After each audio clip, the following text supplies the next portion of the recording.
share the past of regrets and swears that we can leave it behind and just run away for.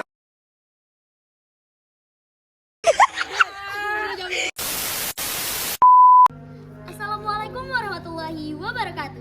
Hai, kita dari SMP Sains Teguh Ireng akan menjelaskan iman kepada malaikat Allah. Let's get started. Yang pertama, iman kepada malaikat termasuk fondasi kepercayaan dalam Islam. Iman kepada malaikat termasuk rukun iman. Malaikat adalah makhluk Allah Subhanahu wa taala yang diciptakan dari nur ilahi atau cahaya Allah Subhanahu wa taala. Mereka bertugas untuk mengurusi berbagai urusan yang diperintah olehnya. Iman kepada malaikat berarti mengakui bahwa keberadaan malaikat yang selalu taat dan patuh kepadanya. Mereka tidak pernah membangkang dan tidak pula merasa letih. Surah Al-Anbiya ayat 19, surah ke-21 yang berbunyi, A'udzu billahi minasyaitonir rajim. Bismillahirrahmanirrahim. Walahu ma fis samawati wal ard wa man 'indahu la yastakbiruna 'an ibadatihi wa la yastahsirun. Artinya, dan siapa yang menciptakan langit dan bumi dan malaikat-malaikat yang di sisi Allah Subhanahu wa taala tidak pernah mempunyai rasa angkuh untuk menyembah Allah Subhanahu wa taala dan tidak pernah mempunyai rasa letih. Ayat di atas menjelaskan bahwa malaikat adalah makhluk Allah Subhanahu wa taala yang diciptakan untuk patuh dan taat kepada Allah Subhanahu wa taala. Jadi di sini saya akan menjelaskan tentang sifat dan perilaku dari malaikat.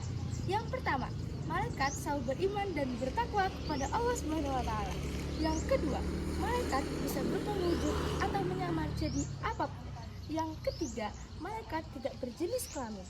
Yang keempat, malaikat juga tidak makan ataupun minum. Yang kelima, malaikat selalu beribadah dan selalu berzikir kepada Allah Subhanahu wa taala. Yang terakhir, malaikat selalu mendoakan orang-orang yang menunggu sholat berjamaah. Adapun sifat perbedaan dan kesamaan sifat jin dan manusia. Kita bahas keperbedaannya dulu ya. Jika jin mempunyai sifat yang terbuat dari nyalanya api, tapi manusia terbuat dari tanah. Jika jin merupakan makhluk gaib, tetapi manusia adalah makhluk yang kasat mata. Nah, sekarang kesamaannya ya.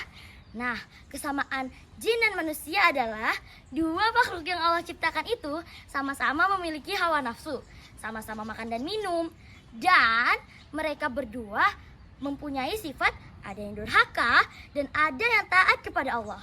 Nah, kalian harus taat ya kepada Allah. Adapun tugas malaikat secara umum, yang pertama yaitu menyampaikan wahyu atau risalah kepada para nabi. Yang kedua, meneguhkan hati para hamba-hamba Allah SWT yang tulus. Yang ketiga, menjaga orang-orang yang beriman baik di dunia maupun di akhirat. Yang keempat, perantara untuk melaksanakan hukuman bagi orang-orang yang kafir. Dan yang terakhir adalah mendorong manusia untuk berbuat baik. Kalian mau tahu nggak tugas malaikat beserta tugasnya? Oke, sini aku jelasinnya. Nah, malaikat beserta tugasnya. Yang pertama yaitu malaikat Jibril punya tugas yaitu menyampaikan wahyu. Nah, yang kedua yaitu malaikat Mikael mempunyai tugas yaitu membagikan rezeki. Yang ketiga, malaikat Israfil punya tugas yaitu meniup sangkakala pada hari akhir dan hari kebangkitan di padang mahsyar. Yang keempat yaitu malaikat Israel mencabut semua makhluk Allah seperti jin, iblis, setan, malaikat pada saat telah tiba waktunya. Yang kelima dan yang keenam yaitu malaikat mungkar dan malaikat nakir mempunyai tugas yang sama, yaitu menanyakan orang di dalam kubur. Yang ketujuh yaitu malaikat rokib mempunyai tugas yaitu mencatat amal baik seseorang selama hidupnya.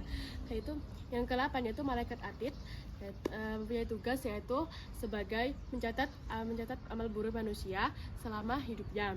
Yang ke-9 yaitu malaikat Ridwan menjaga pintu surga. Yang ke-10 atau yang terakhir yaitu malaikat Malik yang punya tugas yaitu menjaga pintu neraka. Hikmah beriman kepada malaikat. Yang pertama, motivasi untuk mewujudkan ketaatan kepada Allah. Dan yang kedua, menimbulkan kewaspadaan berperilaku merasa diperhatikan oleh malaikat. Dan yang ketiga, berusaha dengan optimis dilandasi keyakinan bahwa Allah akan memberikan kita rezeki melalui malaikat yang ditugaskannya. Dan yang terakhir, mendorong kita untuk selalu berbuat amal saleh sebagai bekal untuk di kehidupan akhirat. Ketika kalian berada di tempat tersembunyi sendirian, apakah kalian benar-benar sendirian?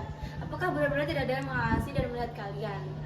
Oh, tentu tidak. Sebenarnya kalian diawasi oleh Allah Subhanahu wa taala dan dua malaikat yang ditugaskan untuk mengawal dan mengawasi kalian.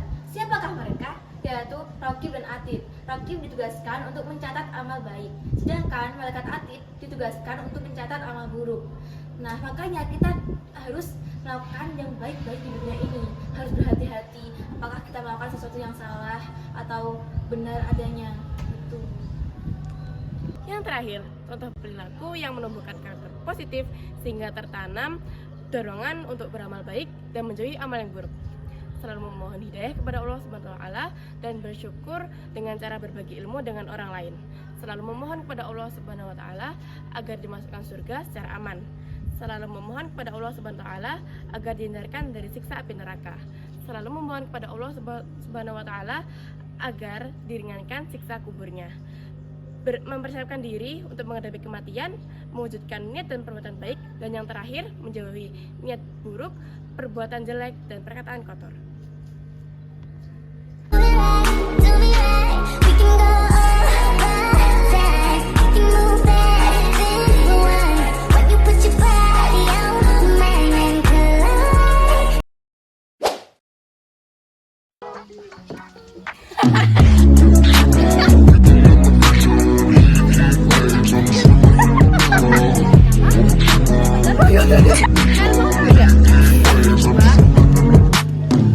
Sometimes all I think about is you. Late nights in the middle of June. Heat waves been faking me out. Can't make you happy. Hi, fucking